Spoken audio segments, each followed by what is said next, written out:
2 decades after the collapse of the Soviet Union and this wall, the shockwaves are still reverberating. Former Soviet bloc countries, including in Eastern Europe, are still in transition. Thus, the importance of looking back at the hardship and forward to the new challenges at a conference in the European Parliament. The seminar titled Life After the Soviet Union, organized by the EPP Group and the Robert Schuman Foundation, included MEPs from countries victimized by Soviet domination. Sandra Kalniete, a former Latvian foreign minister born in a Siberian gulag, led the conference. The EPP Group member co-authored a resolution marking the Soviet breakup, calling on former Soviet republics to respect freedom, democracy, the rule of law, and human rights. It also urges the European Union to recognize that all East European states may apply for EU membership. Kalniete says many former Soviet republics are still struggling, as seen recently in Ukraine, Moldova, and Georgia, and that Arab Spring can be an inspiration even in Moscow.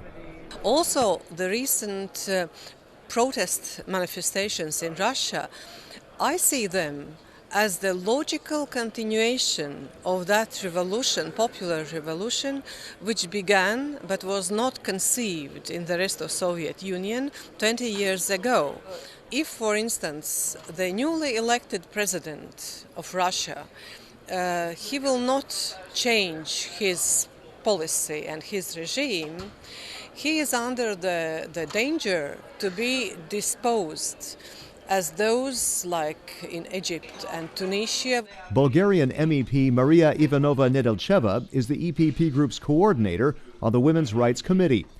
She says the drive for closer ties with the EU was what led her country to reform and democratize, as an example for the EU's eastern neighbors today.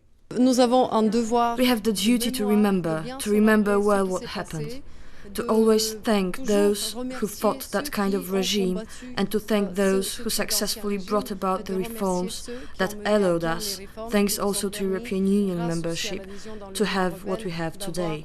That is, fundamental freedoms and that the rights that are so appreciated by youth, like the freedom of movement, freedom of information and freedom of expression.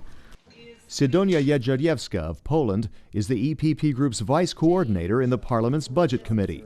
The perspective of the EU membership is a powerful modernizing tool. It has proved to be the case in the Balkan states.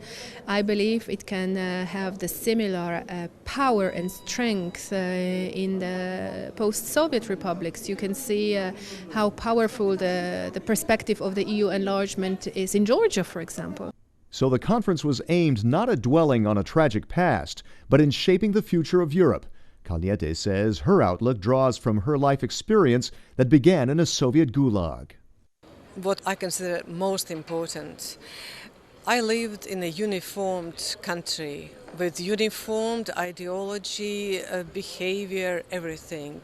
Nothing I prize so highly as diversity, and which goes together with tolerance.